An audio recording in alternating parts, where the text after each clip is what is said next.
Rise for the jury.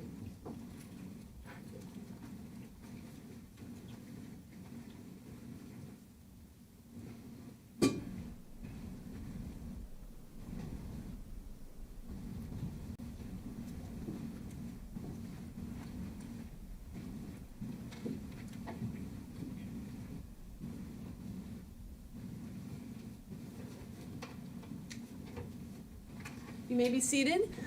Good morning, ladies and gentlemen.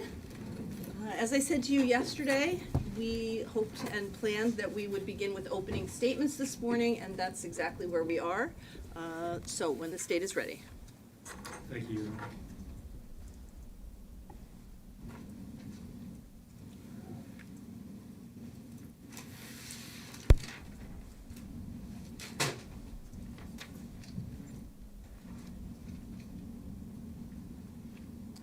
Where is Harmony Montgomery? Where is Harmony? When people across this nation, from Florida all the way up to Alaska and everywhere in between, were looking for Harmony, there's one person who is not. One person. The one person who should have been looking for Harmony was not. Her biological father, that defendant that you saw 2 days ago, he wasn't looking for her, and in fact, he was hoping that she wouldn't be found. His concern was not with finding this innocent 5-year-old girl. His concern was that she would be found, and that his heinous and depraved actions would be brought to light. That's because he was the only person in this world who knows where Harmony is, who knows where her body is, and he was hoping that she would never be found. The one person, the one and only person who murdered Harmony, who butchered her body, and who disposed of her like yesterday's trash. This case is about Harmony Montgomery. I don't want that to get lost as we progress throughout this lengthy trial. This case is about Harmony Montgomery, but it's also about the defendant, his actions, his rage, his brutality, and his escalation in violence. The murder of Harmony Montgomery, that was just the beginning of the depraved actions of this defendant and what this case is all about. It's about a man who, for 2 years, evaded apprehension, didn't have to answer for his crimes, had no appreciation or concern about Harmony being missing because he already knew she was dead. For 2 years before the Manchester Police Department initiated their search for Harmony Montgomery, that man got away with murder. His only concern, other than Harmony's body being found, was to keep his wife, Kayla Montgomery, from coming in here and telling you all what he did to her. His heinous actions, his cover-up, what she witnessed. For 2 years, he got away with butchering a 5-year-old girl. And that defendant made sure that Harmony would never be found, that she'd be gone without a trace. You'll see, he believed that if there was no body, there could be no evidence of the horrible things that he did to her, and he would get away with it. And so he went to great lengths to cover up his crime, to cover up beating Harmony to death for a bathroom accident. He went to great lengths to cover up his conduct. Beating Harmony to death because she soiled herself. And he thought that if he destroyed the evidence, what remained of Harmony, if he destroyed Harmony, he could never be charged. He was careless in this meticulous cover-up. He made mistakes. We're going to hear about those mistakes because it's evidence of his crimes. It's evidence of what he did. So let's talk about the evidence in this case. On December 7th, 2019, the defendant beat Harmony to death because she had a bathroom accident, something she had no control over. She'd peed her pants, and he murdered her in a series of attacks, of brutal strikes that began that morning in the car that she was living out of and ended in the Burger King parking lot that you all saw yesterday on The View. He carried her body with him for months. For months he carried her body, and he discarded her with zero appreciation for the life that he'd taken, just a fear of being caught. And in the months that followed, he beat, he injured, he terrorized the only witness to his crime, the only person that could come in here and tell you what he did. She was his loose end, Kayla Montgomery, his wife. He conditioned Kayla through force and through threats with the purpose of making sure that she would never come in here and tell you what she'd seen, what he did. Beating Harmony to death for another accident, destroying her body, freezing her, thawing her, squeezing the liquid out of her, compressing her body into a bag like this one.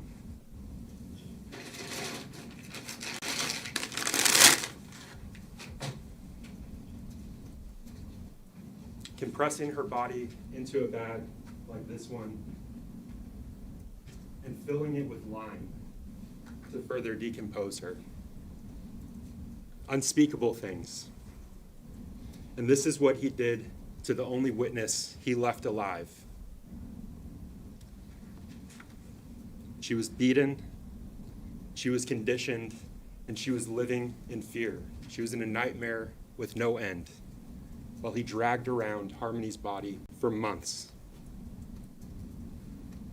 And I want to pause here for just a moment. I want to thank all of you for being here. This is going to be a lengthy trial. You're going to hear many difficult things. That's not lost on us. It's not lost on the attorneys that are in this case.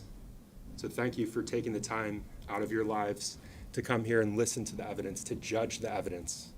It's necessary. It's a necessary function. And if you listen to the evidence, if you keep an open mind, and if you follow Judge Messer's instructions, you'll understand the timeline of Harmony's death, of the cover-up. You'll understand the horrible things that that defendant did, why he assaulted, why he murdered, why he terrorized.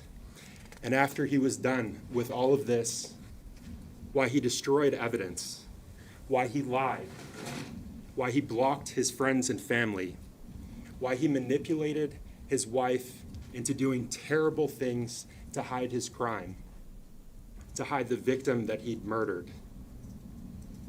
So let's talk about the victim that he murdered, the victim that he made sure couldn't come into this courtroom and tell you the horrible things that he did to her.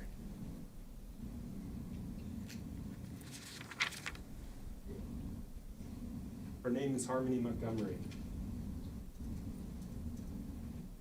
And there are 4 descriptions that you're going to hear of Harmony during the course of this trial, some of them horrible. Harmony was born to the defendant, Adam Montgomery, and her mother, Crystal Sorey. She was born on June 7th of 2014. She was a daughter. She was a sister. She was a Minnie Mouse fan. She was a fun-loving girl that loved being a big sister. She was just 5 years old when the defendant brutally murdered her. During the course of her brief life, she was a fun-loving girl.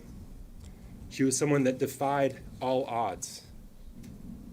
She spent most of her life with Tim and Michelle Rafferty, her foster parents, who she called Daddy and Mommy Michelle. And those odds that she defied. When Michelle Rafferty, when Tim and Michelle got Harmony, when they got custody of her, she was just 2 months old. And Michelle was told she's not going to live past 7 months, told that she had learning disabilities. And still you'll hear that Harmony was an intelligent girl. She was a curious child.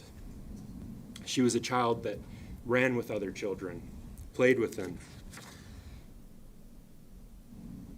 She was potty trained at a very early age.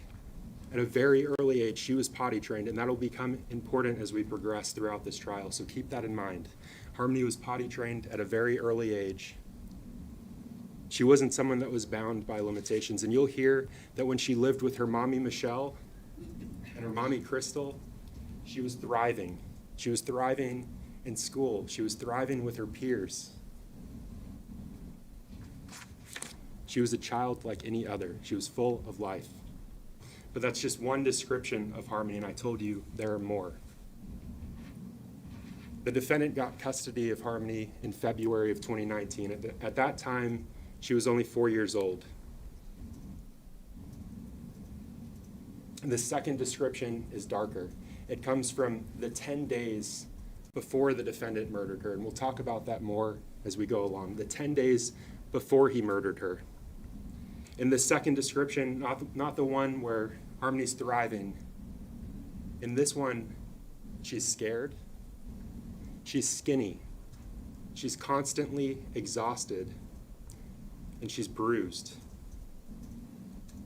At this point in Harmony's brief life, she's not able to control her bladder. She's not able to control her bowel movements. She's soiling herself. And during this period, the time when the defendant had her, those 10 days, she went from living in their home on Guilford Street at 77 Guilford Street to being homeless and living in a car, in the family's car. And when they were living in that car, those bathroom accidents got worse and worse, and they came more and more often. And you'll hear about the defendant's rage, this rage of the defendants that was building and building with each and every accident. And each time Harmony had an accident in that 10-day period, the defendant would strike her. That rage only growing, adding to that fear. And the next two descriptions come from the actions that the defendant took after he had murdered Harmony, after he beat her to death. You'll hear that she went from this little girl full of life, a girl that radiated happiness, that radiated joy, to a scared girl, broken, bruised. And from there, she went to the dead girl in the duffel bag. And after that, she went to the dead girl rotting in the ceiling that the defendant slept under for months. For months, as Harmony's body fluid, her blood, leaked through that duffel bag and was absorbed into that ceiling, he slept under her. That's what he did to her. That's what he made Harmony. His actions. Remember that as we go along. This case is about his actions. And those are the descriptions of Harmony. That's what the defendant made her before he disposed of her. Harmony was just 5 years old when the defendant beat her to death, but her story continues long after her death with the gruesome actions that the defendant took, the things that he did to her, the places that he took her. 3 people witnessed Harmony's death, her murder, and they survived. Her 2 younger brothers, one just 5 months old, the other 2 years old, and her stepmother, Kayla Montgomery. Back then, Kayla was the defendant's wife. She was mother of his 2 small children, his 2 boys. They met when they were kids, and they married in 2017. And eventually they moved to Manchester, New Hampshire, and they lived at the home on 77 Guilford Street. The defendant stayed home with the children, and Kayla worked. She was a cashier at Dunkin' Donuts. And during the 6 months leading up to Harmony's murder, their marriage was on the rocks. But Kayla tried to make it work. She wanted to make it work for her family. She wanted to make it work so that she didn't lose another person that she loved. But this case, it's not about Kayla. It's not about what Kayla did. It's not about what Kayla didn't do. Remember that as we go along. It's about what the defendant did. Kayla was the defendant's loose end. She was the witness to his crimes. She was the witness to his confession to an assault that took place against Harmony by the defendant in July of 2019. She was witness to Harmony's murder. She was witness to the defendant compressing Harmony into bag, smaller bag, smaller bag, compressing her more and more over the months that he had her, adding lime to that bag. And she was witness to the defendant disposing of Harmony. She was the witness that was left alive. So let's talk about that first event, the assault on Harmony from July of 2019. That summer, the summer of 2019, was Harmony's first time living with the defendant. It was her first summer with the defendant. And again, they lived at this home on Guilford Street. You'll hear that they lived there with Helen Montgomery, the defendant's grandmother, and the defendant's uncle, Kevin. And Helen and Kevin left that summer. They went down to Florida, and there Helen had a triple bypass surgery, and Kevin stayed with her. He accompanied her to help her in her recovery. And you'll hear that Kevin was gone for 3 weeks. And when Kevin left, when he left that home, Harmony was uninjured. No bruises. Uninjured. But when he came back, Harmony had a large black eye. A black eye that was so swollen that the profile of her face had changed. It was horrible. This girl was bruised. She was injured. And her face was swollen. And when Kevin walked through that door, he saw Harmony. And this immediately stood out to him. This was his niece, his great niece. And the defendant was standing next to Harmony, and he said, "Harmony, what did you do? What happened to you?" And Harmony didn't even have time to answer. The defendant interrupted and said, "She didn't do nothing. I bashed her around this house. I beat the dog shit out of her." That's what he told his uncle about Harmony, what happened to her, how she got that injury. "I beat her. I did that." The defendant in this case. You'll hear that this shocked Kevin. It frightened him. And that was and she was creating a mess each time. And that rage, the defendant's rage that you'll hear about in this case, grew and grew. And he would hit her, he would strike her each time she had one of those accidents. And that was Harmony's life. For 10 days. For 10 days, she lived in a car. For 10 days, she had bathroom accidents. For 10 days, she was unable to control her own body. For 10 days, she was in fear. She was scared because each time she had one of these accidents, the defendant would hit her. The defendant that you saw 2 days ago, a large man, he would hit this. She was 35 pounds in June of 2019. This again is in December. She was tiny, and he would hit her. He would strike her with a fist over something she had no control over. And those accidents were getting worse, and they were coming more often. And she was so bruised before her murder that the defendant had to hide her when he went out in public. He would literally take a blanket and cover her up so that she couldn't be seen, and that so no one would know what he had done to her. No one would see those bruises. And that brings us to December 7th of 2019. That day began like any other day for Harmony. They were living in that car. She woke up and she was scared. She was scared because she'd wet herself. She didn't want the defendant to know. She'd wet herself first thing that morning, and she was afraid. And just as she feared what happened, the defendant smelled what she had done. And for that, he hit her. He struck her in the face and he drove his car. He continued on with his day as if he had done nothing. He struck this little girl in her face, on the side of her head, and he continued on as if nothing happened. He drove to the methadone clinic, the clinic that you saw yesterday on The View, and there he and Kayla took turns getting their treatment. You'll hear that Kayla went in first, the defendant stayed in the car, and then the defendant went in. And when the defendant came back to the car, he was hungry. And so he started driving the family's car to the Burger King that you saw yesterday on The View. And as he was pulling out of that parking lot, he smelled something. He smelled that Harmony had had another accident. And that rage that had been building inside of him,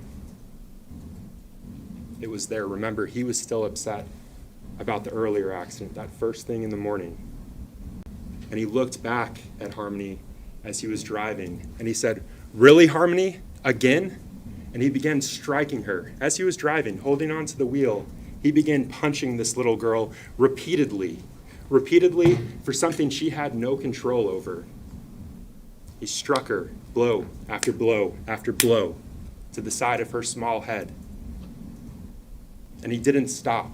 And you'll hear me say that. He didn't stop. He didn't stop with that first barrage of assaults, of strikes to her small head. He continued. And when he pulled up to a light, he continued hitting her, hit after hit to her small head, blow after blow. Now, during this barrage of strikes, Kayla, who was in the passenger seat, seated next to the defendant, seated in front of Harmony, she put a hand up. She tried to block what this defendant was doing to Harmony. She tried to stop him. You'll hear that in that moment, he looked at her as if to say, "You're next." And she was scared. And she looked forward and she put her hand down, and those strikes to Harmony continued. And when he pulled up to another light as he was driving to that Burger King parking lot, he continued striking her. And after that last strike, he looked at Kayla and he said, "I think I really hurt her this time. This time. I think I really hurt her this time. I think I did something." And he didn't stop. He continued with his drive. Pulled into that parking lot at Burger King, and he ordered his food.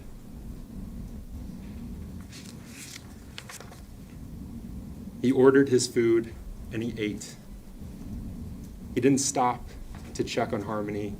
He didn't look back at her. He didn't show any concern for this innocent little girl, the child he'd just beaten. He ordered his food, and he ate. And he didn't stop.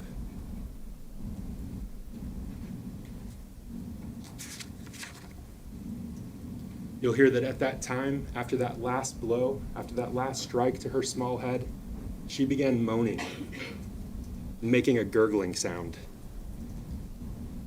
Sounds that continued on and off for several minutes. And he didn't show any concern. Ate his food, and he continued driving towards the Colonial apartment parking lot. And while he was there, he did drugs for 20 to 25 minutes, showing no concern for the child that was dying in his back seat just feet away from him. And Kayla, you'll hear, was too scared to look back. She couldn't look back. She was frozen. She was terrified to see what he had done to this small child. She could just hear that moaning, those gargling sounds. Sounds that eventually stopped. After the defendant ordered his food and he was driving back, he did his drugs. Listening to those noises, not showing any concern, he pulled into the Colonial Village parking lot and he did drugs for 20 to 25 minutes. He ate his food and he did his drugs, and Harmony slowly died. And when he was done with that, still showing no concern for Harmony, he pulled out of the parking lot where they'd been living. And when he made it to the intersection of Webster and Elm, which you saw in the view yesterday, his car died. It died just as Harmony had died several minutes before.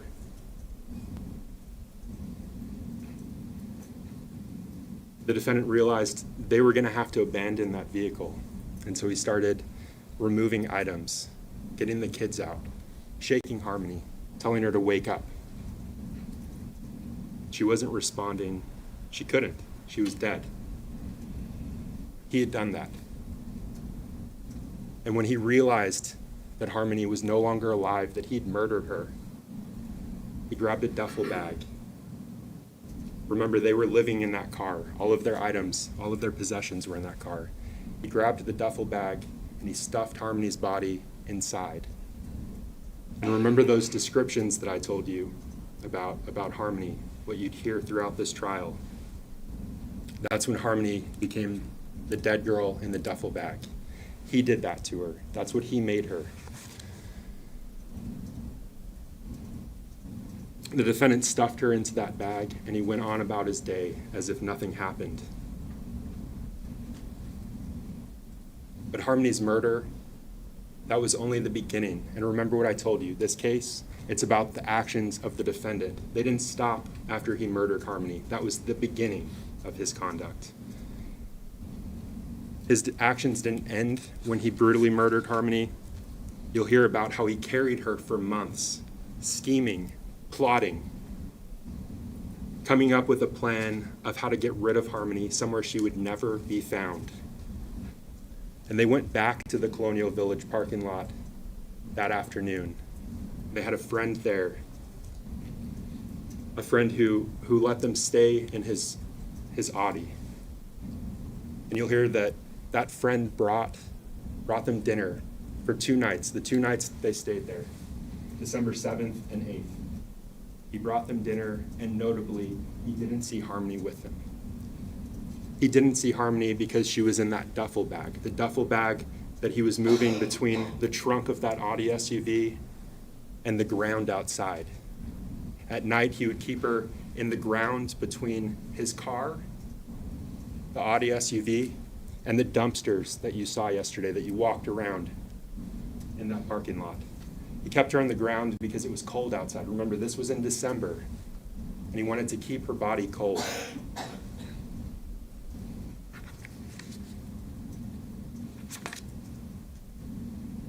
From the Colonial Village parking lot, they went to Kayla's mother's home, and they stayed there for the rest of the month. She picked them up in her van, and that's where Harmony stayed for several days while the defendant looked for somewhere more suitable to keep her. And he found something more suitable. In the entryway of Christina Lubin, Kayla's mother's home, he found this open cooler. And he stored her there for much of the remainder of his stay. And they left that home on December 30th, and they went to the Families in Transition shelter.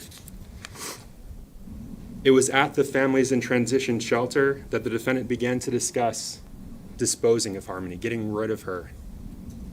He believed that if there was no body to find, there would be no evidence of what he'd done, and he would get away with this heinous crime. And so he began to discuss disposing of her. While he was there, he moved Harmony from the closet of that room. He moved her to the ceiling.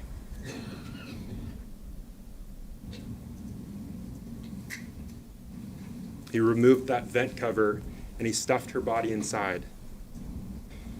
And that's when Harmony became the dead girl rotting in the ceiling that he slept under for months. Now, the defendant faced another problem at the Fit shelter. Harmony's body began to rot. It began to smell. He was storing her body in the ceiling above his room, and the heat was on. And the heat was causing her body to decompose more and more by the day, to rot more and more by the day. And it was smelling. And other tenants, other people that lived there were complaining about those smells. So he had to take her body out of that ceiling. And he brought it to the bathroom, and he compressed it. He compressed and contorted her body into this bag, into a bag like this. And he put it back up there, back in the ceiling. And when he was taking her body down, when it was still in the duffel bag, before he'd added trash bags and put her inside a bag like this one, she was leaking. She was leaking. Her liquids were pouring through that duffel bag. And investigators followed up with the fit shelter. They went to that room. They looked in the ceiling. And when they took that vent cover off, they immediately smelled decomposition, a smell associated with dead bodies, rotting bodies. They smelled decomp. Still present 2 years after the defendant had removed Harmony's body from the ceiling. And they saw deep stains in the drywall where Harmony's blood had been absorbed.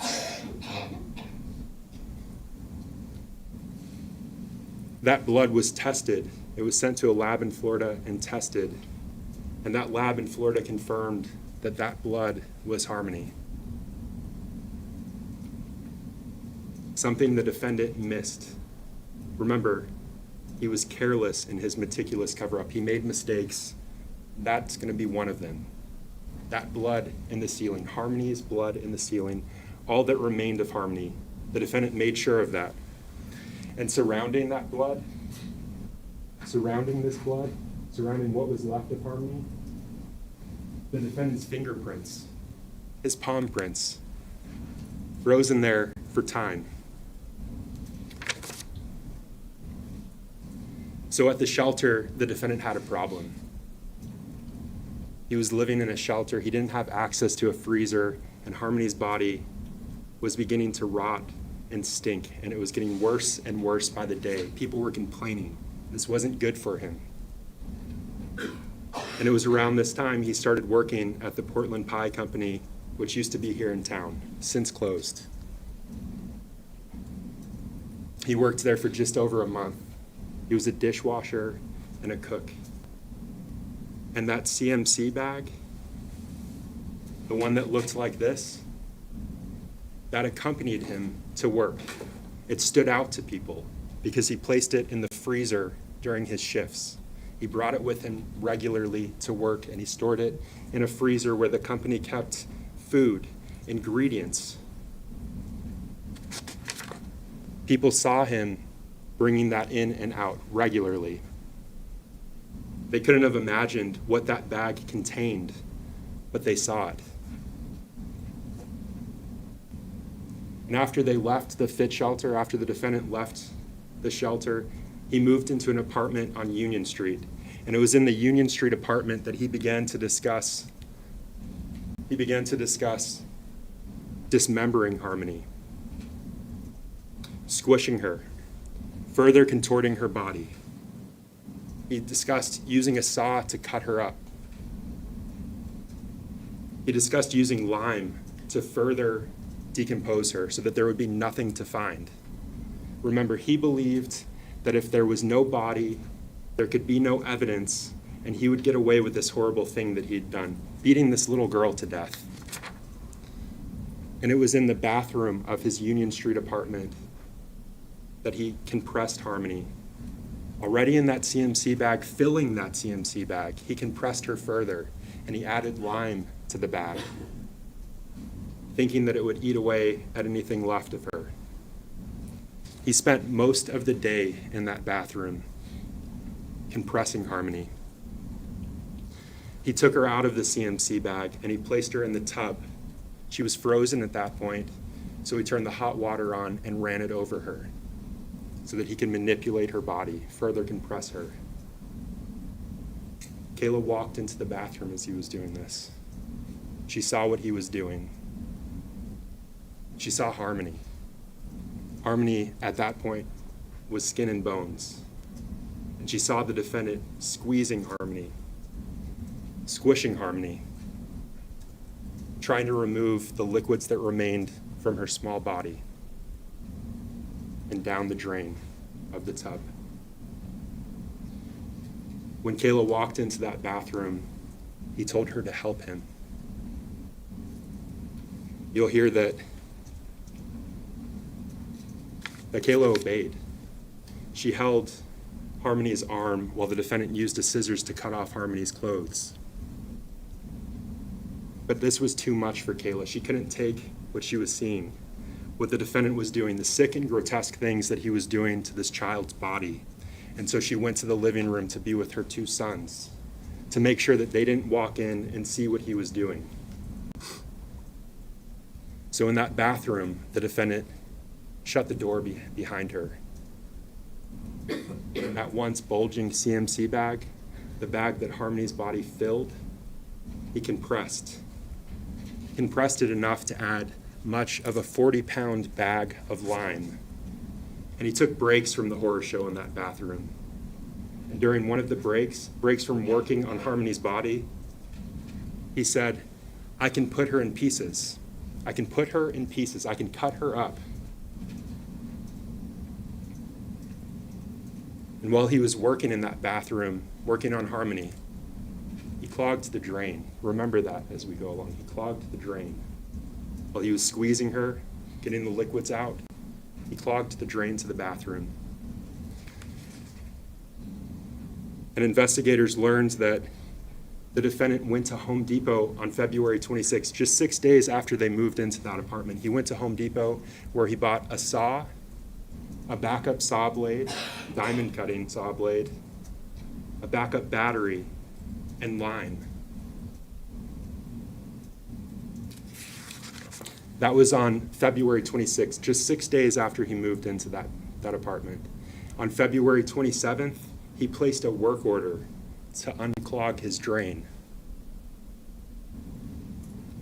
Now, it was around this time that the defendant began to suspect that Kayla was working with the police, trying to give them evidence to put him away for what he'd done to Harmony. He was suspicious of her, and he was pulling out outlets. He was pulling out light bulbs, light sockets, thinking that there were listening devices planted to get him for what he'd done to Harmony. And it was around this time that he started beating Kayla. He started threatening her that if she reported him, he would kill her. And that if he went to jail for what he did, he'd have someone else kill her. The abuse was constant, and it came regularly, and Kayla documented the abuse as shown here. Less than a week after the horror show in that Union Street apartment bathroom, the defendant disposed of what remained of Harmony, what was left of her. He was meticulous in making sure that nothing came back on him. He enlisted help from friends. He asked a friend to get him a U-Haul van. A U-Haul van back then was cheaper than a rental car. You'll hear that this friend, he helped. He got him the van. The defendant at the time rented a hotel room so that he could leave the hotel room and dispose of Harmony. And when he came to bring the defendant the keys to the van with his girlfriend saw a CMC bag that was protruding from the hotel room's mini fridge, and that stood out to her. And when the friend gave the defendant the keys to that U-Haul van, the defendant said, I fucked up, and he repeated it over and over. I fucked up, me, the defendant, I fucked up. But he couldn't say how. He couldn't say what he'd done to fuck up.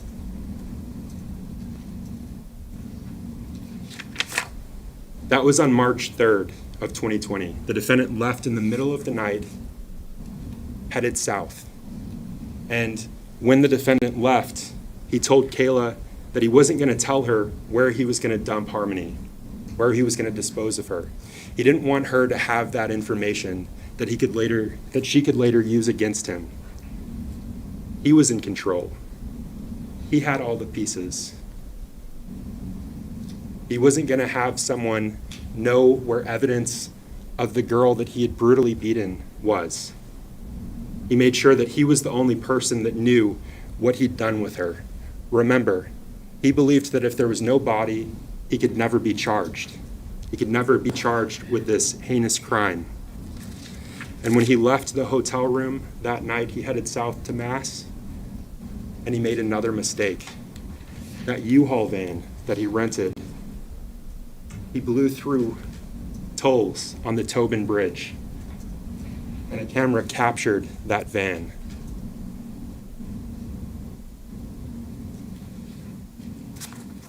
You'll hear about the many searches for Harmony Montgomery, involving multiple states, Maine, Mass, New Hampshire, involving multiple agencies, both state and federal. Thousands of man-hours looking for this little girl.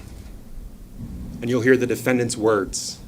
You'll hear him on a recorded call during one of those searches telling his friend that investigators were wasting their time looking for this little girl that he brutally murdered. They were wasting their time.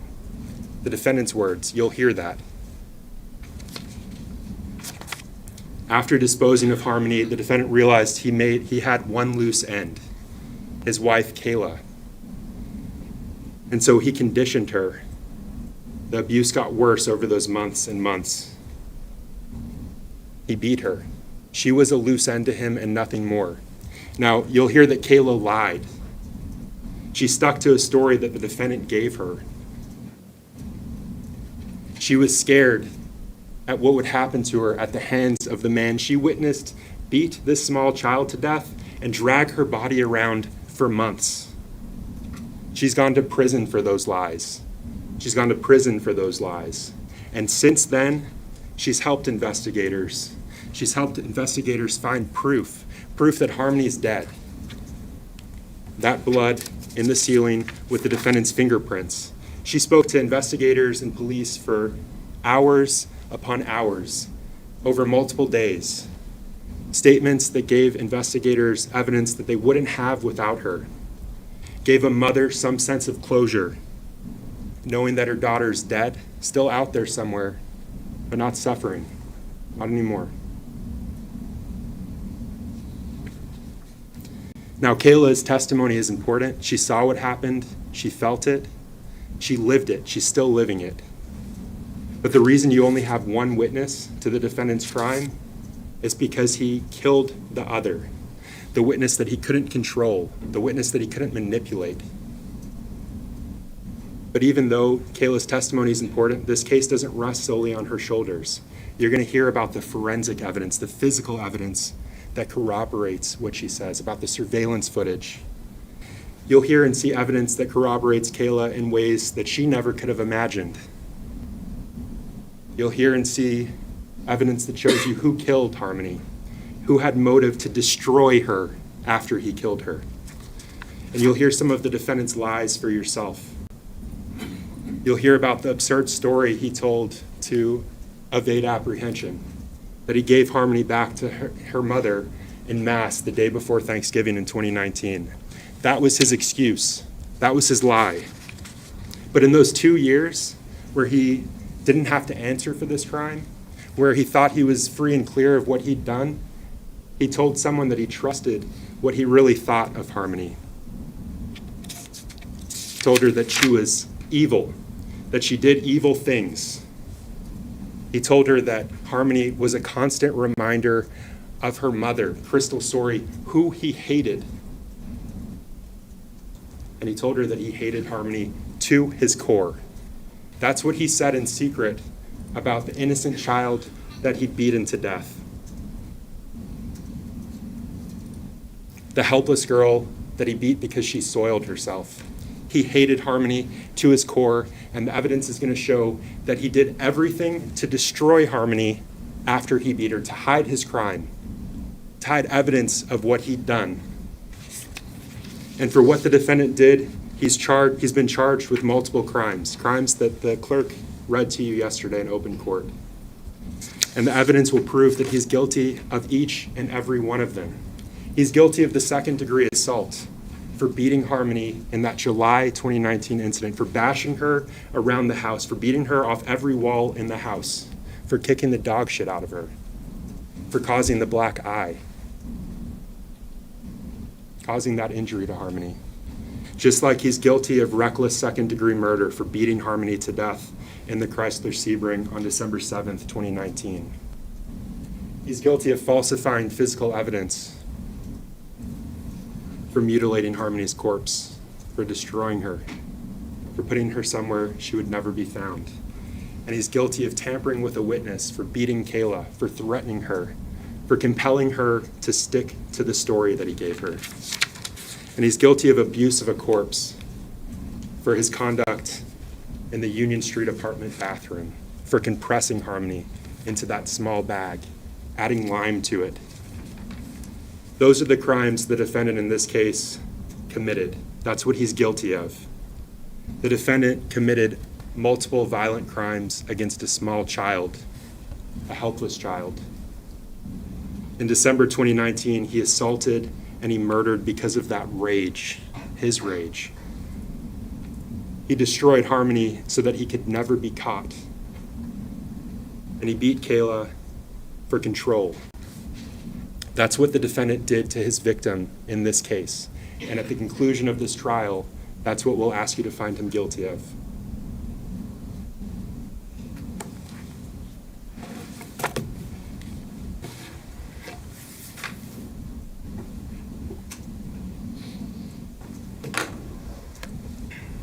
Whenever you're ready.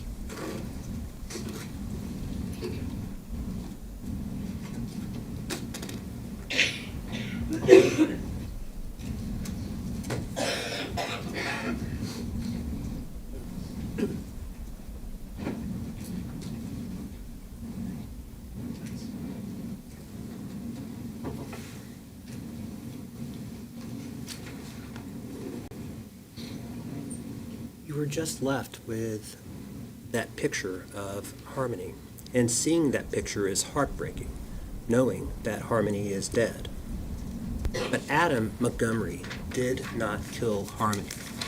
Adam Montgomery did not beat Harmony in the head as he approached the Burger King drive-thru. Adam Montgomery did not cause Harmony's death.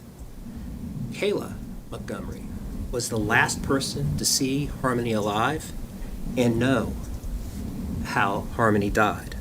But she didn't come clean with Adam, she didn't come clean with the police, and she will not come clean with you. She is still lying about the cause of Harmony's death. Even though Kayla now has her deal with the state, she continues to lie. The only reason Kayla has to lie now is to protect herself. The only reason she has to lie and point the finger at Adam is because the truth points the finger at her. The only reason Kayla has to lie to make Harmony's death so brutal and foul by Adam is to hide that Adam was protecting Kayla, his wife, and the mother of his kids. Now look, I'm not pretending that Adam isn't innocent here. Adam is not an innocent here. He and Kayla covered up Harmony's death.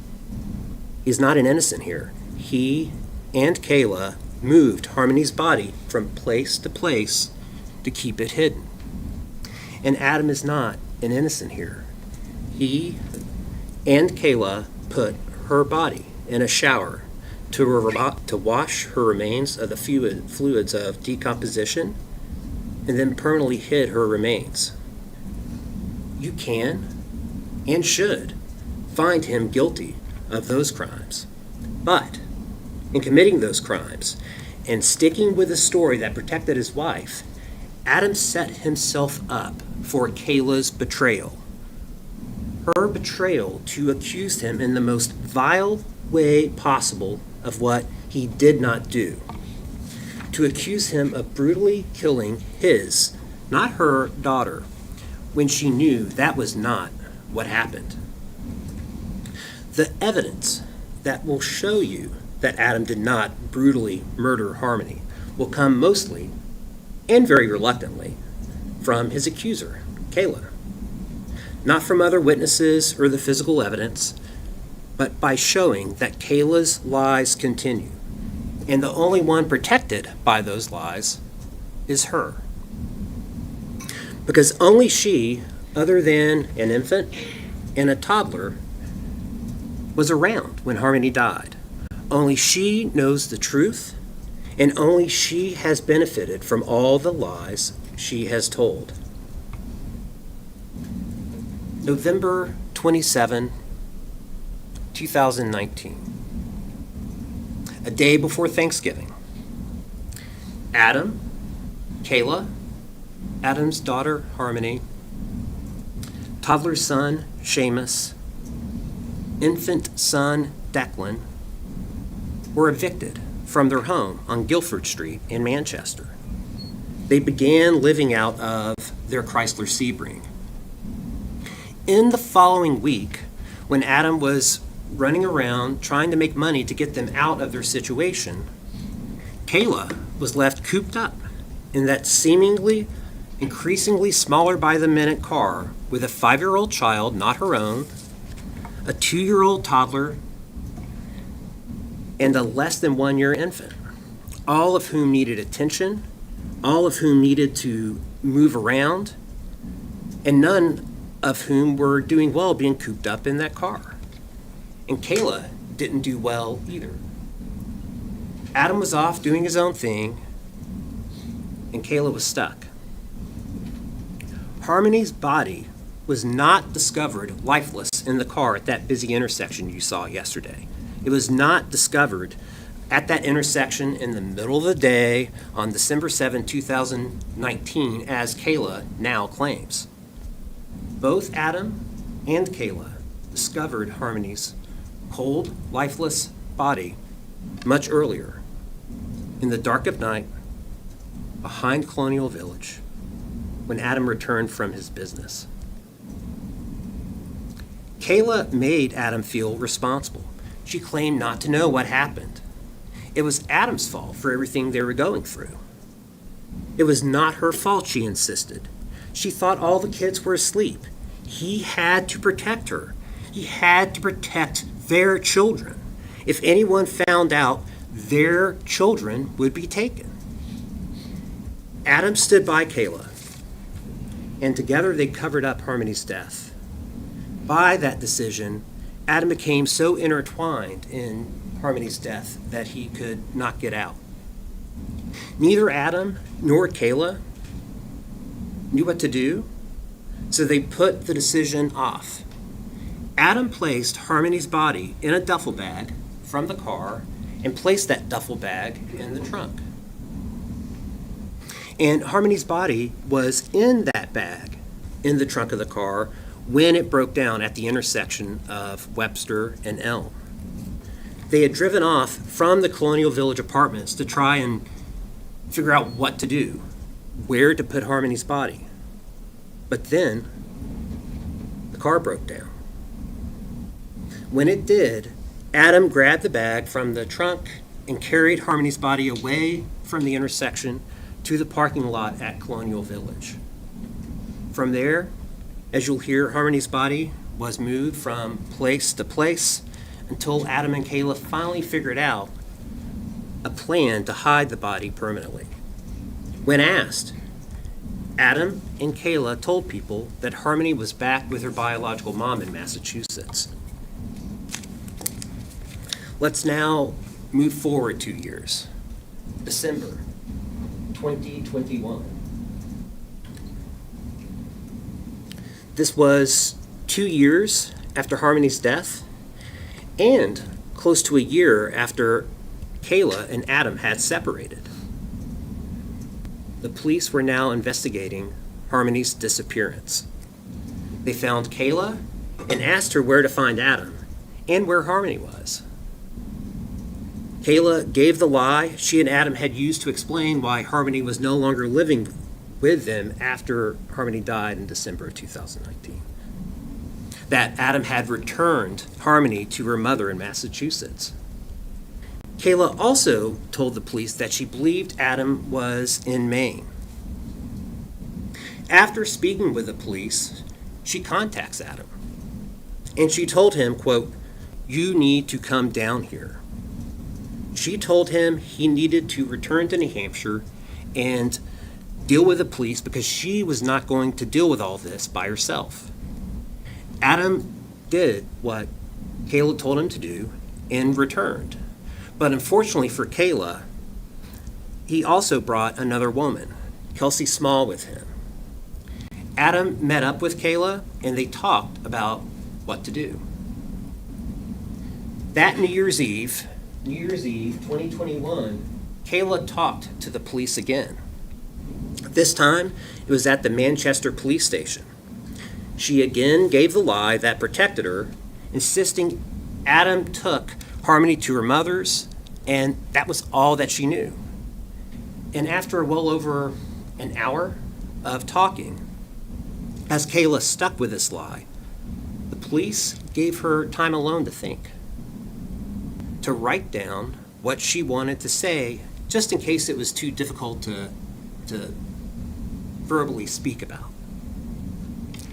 And Kayla did take that time alone to think and to write. And this is what she wrote. Quote, "I don't know what happened. No clue.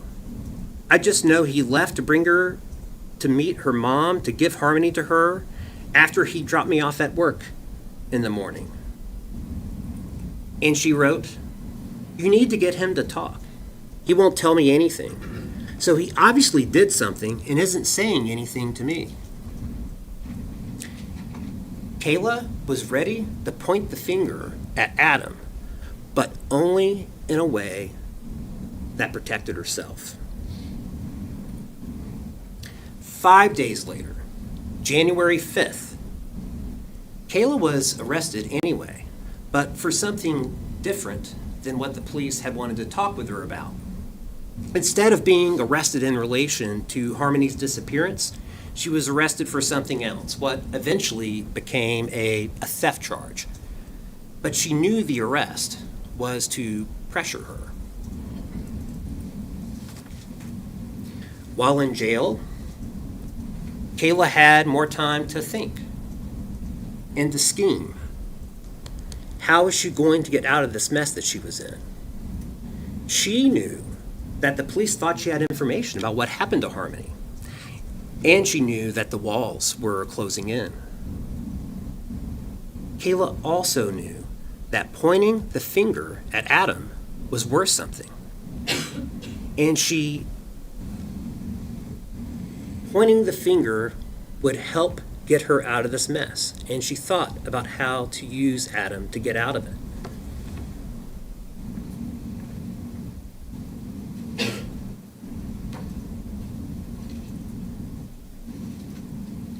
What I am holding up for you is defense's G for identification. This plastic bag contains a note. This note is written by Kayla, and it reflects what she wanted for a bargain. A few weeks after her incarceration, this note was found in Kayla's cell. And in her musings, she writes of her willingness to, quote, betray Adam. Not to finally be free of Adam, not to finally be safe from him, not to tell the truth, to betray, meaning stab him in the back.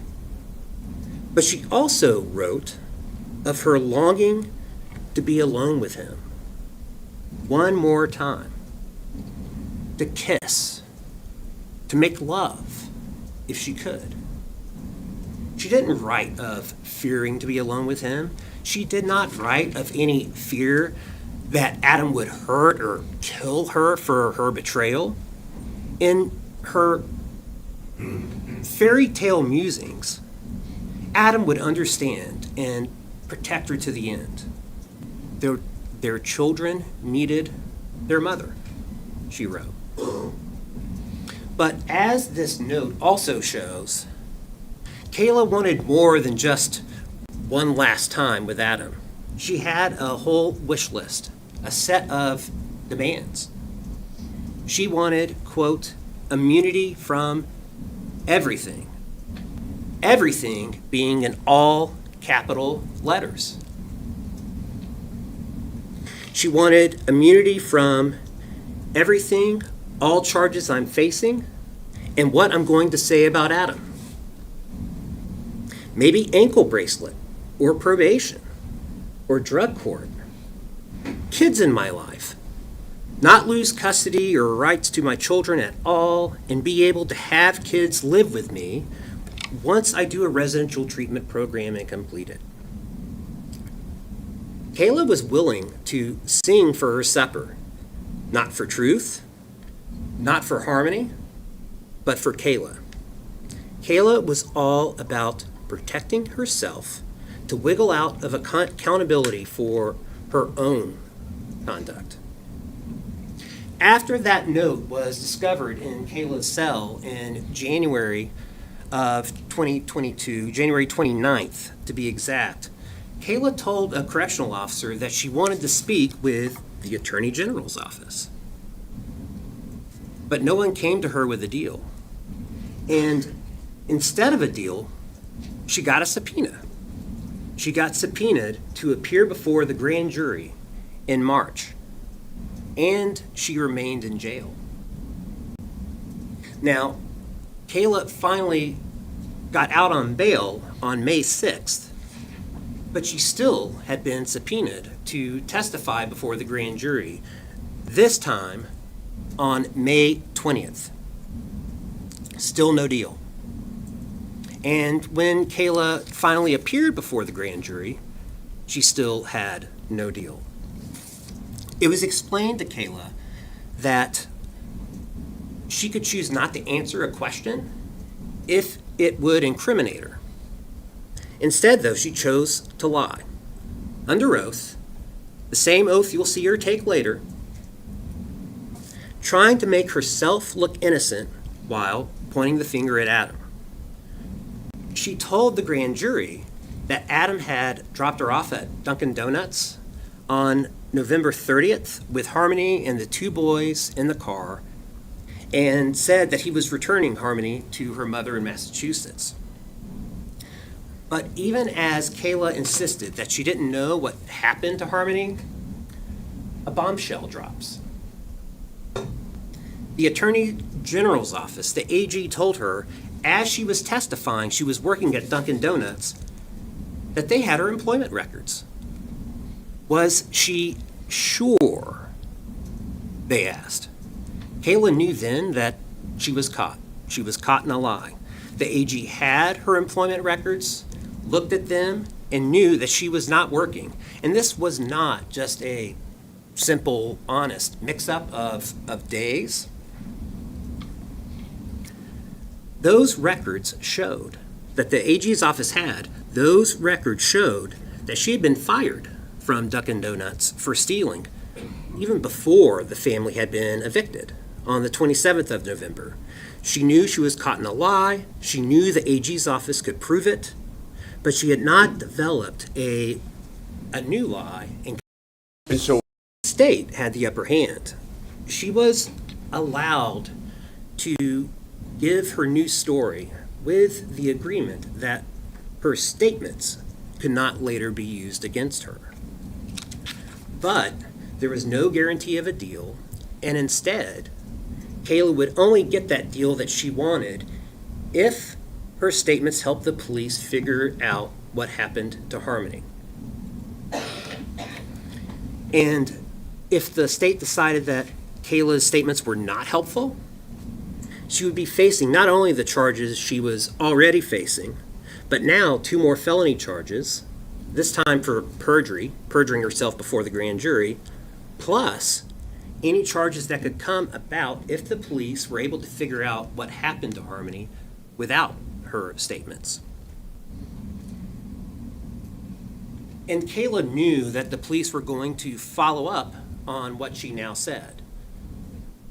And without something to corroborate this new story she was going to give, there wouldn't be any reason for the police to accept it. After all, she had already lied to the grand jury to point the finger at Adam. So instead of the truth, she told a lie of a brutal killing where she was also a victim.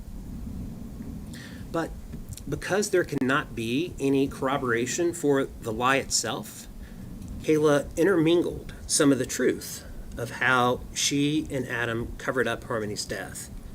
The lie itself cannot be corroborated, but there would be corroboration in the truth of the cover-up. Because Kayla's new story was not true of how Harmony died, she lacked real memories to draw from, and the details did not fit. Both the details she provided and the ones she did not provide.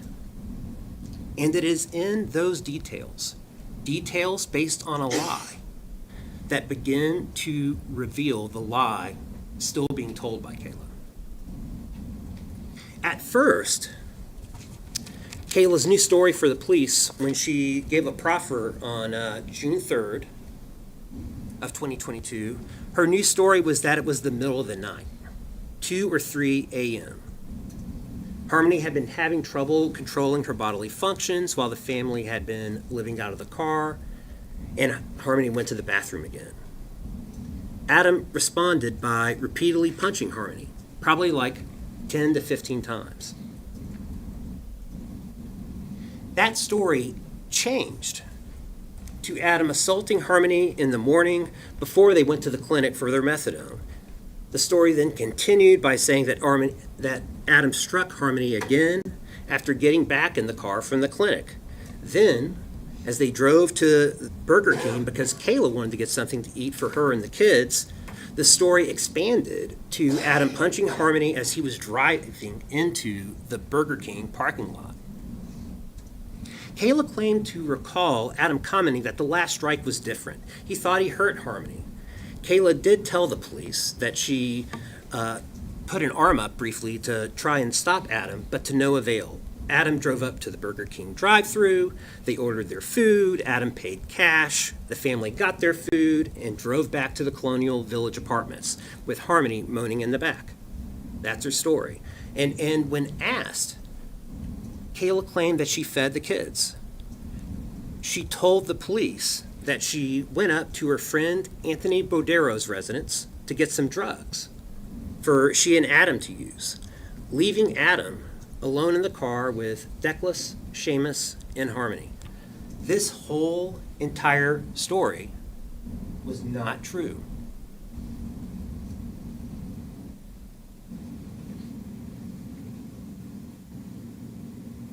Excuse me.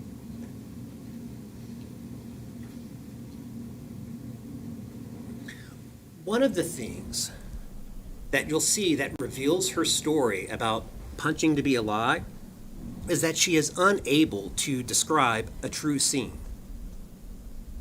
She does not describe 2-year-old Seamus crying as his sister beside him is being struck.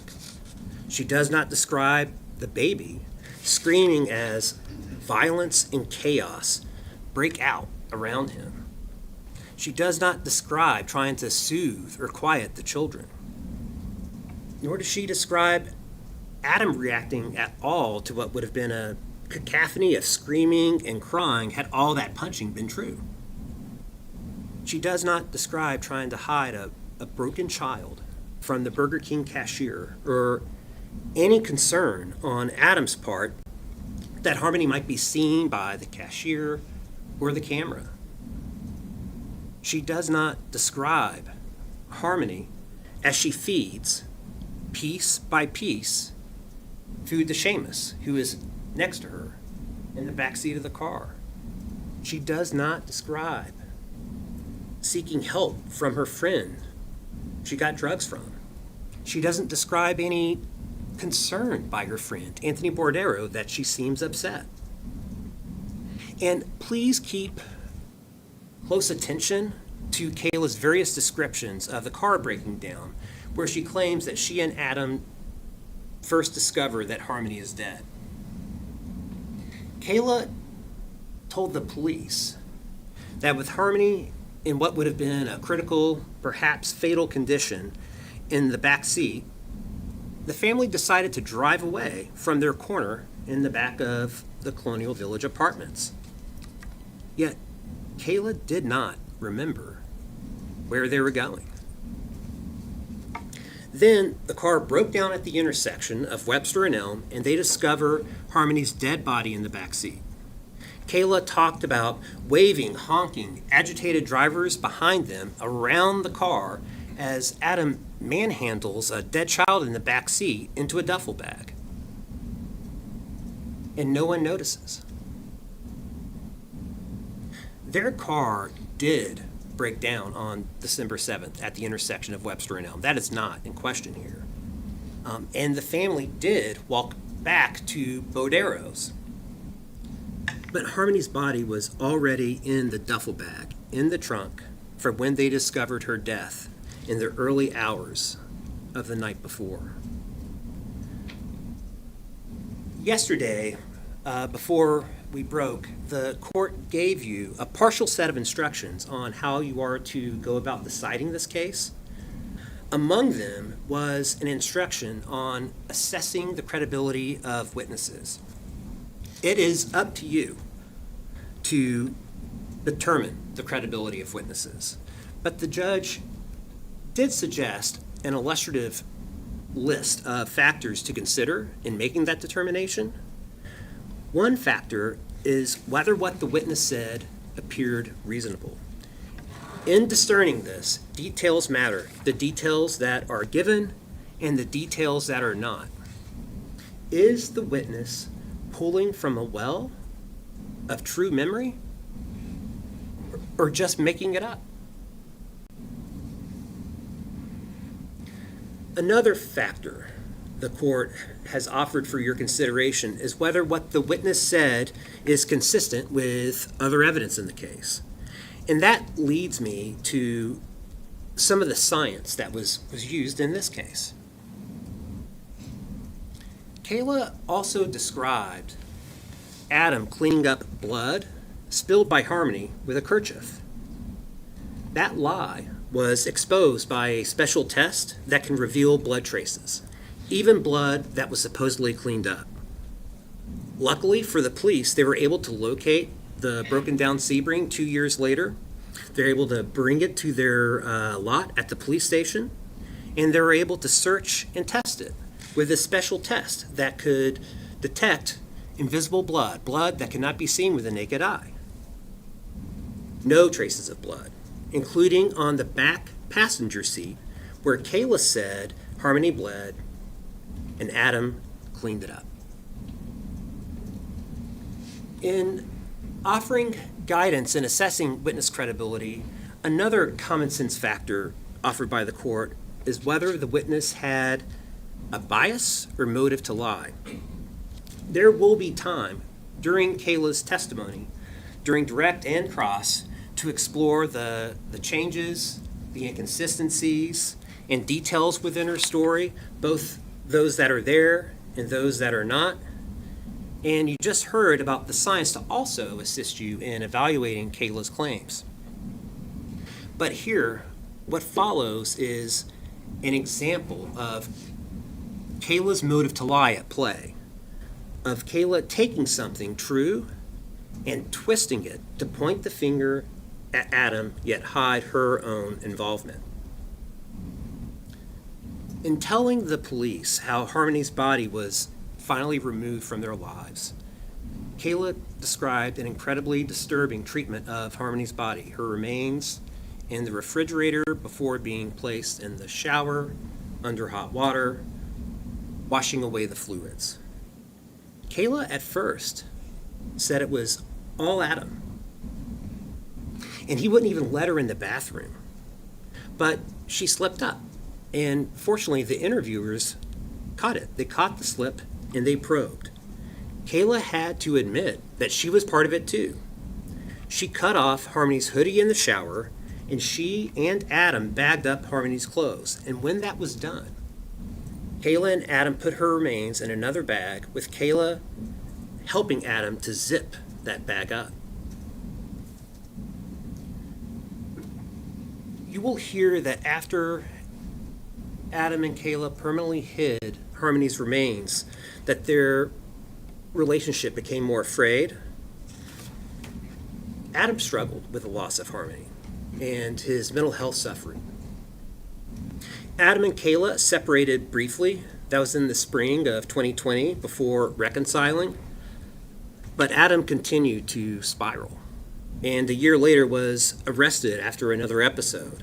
He went to rehab, then stayed at a sober house before going to Maine with Kelsey Small, which was where he was in December of 2021 when Kayla told him to return to New Hampshire and help her deal with the police. Joined with the murder and related charges is a second-degree assault charge. That allegation is that Adam knowingly caused bodily injury to Harmony in July of 2019 by striking her in the face with a fist. Harmony did get a black eye during the summer of 2019, and no question about it, Adam did react when he saw Harmony trying to smother her brother, jerking her away to stop her, but that is not what caused the black eye.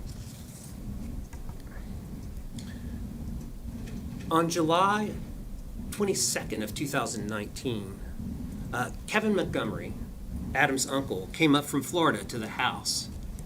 He saw Harmony's black eye, prompting a conversation about her. During this conversation, Adam told Kevin about a time when he walked in to find Harmony smothering then 5-month-old Declan. Harmony had her hand wrapped around his mouth, causing him to turn blue. Adam pushed Harmony away while checking on Declan. Then, a week later, upon returning to Florida, I believe it was July 29th, Kevin made a report to New Hampshire DCYF, and he told DCYF that Adam gave Harmony a black eye, conflating what Adam had said. A veteran caseworker, Demetrios Saros, responded that very same day, the 29th, to investigate. Though the encounter was brief, he did see Adam and Harmony outside the house getting into a car, and when he saw Harmony, he observed no concerns. He also followed up, paying another visit on August 7th.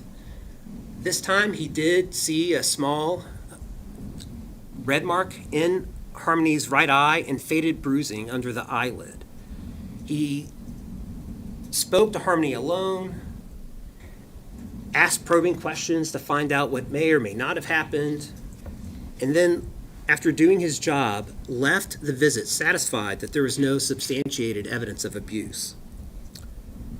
I am getting ready to step down, but before I do, there is just one more instruction I need to discuss. The court has instructed you that you are to decide this case not on sympathy, but on the evidence and the evidence alone.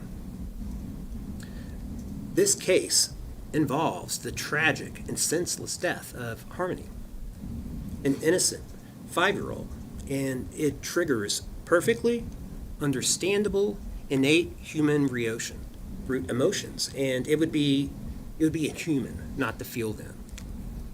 But as was discussed during the jury selection process, and as you've been instructed by the court, you all have a difficult yet necessary task: deciding this case not on emotion, not on sympathy, but on the evidence.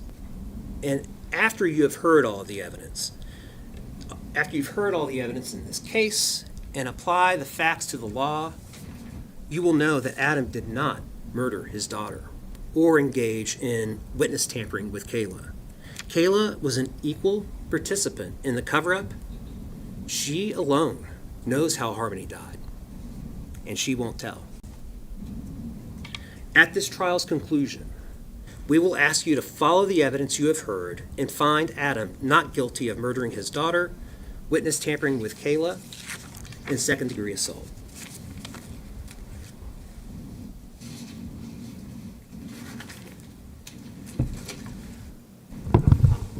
Right, ladies and gentlemen, you've now heard opening statements. As I told you when I gave you my preliminary instructions, we would generally be taking a mid-morning and mid-afternoon break, and I do look for natural breaking points in a trial to do that. I think this is one of them. So what we're going to do is we're going to take a 15-minute break now, so use the restroom, have a drink of water, and we'll come back in 15 minutes and begin the evidence. All right, all rise for the jurors, please.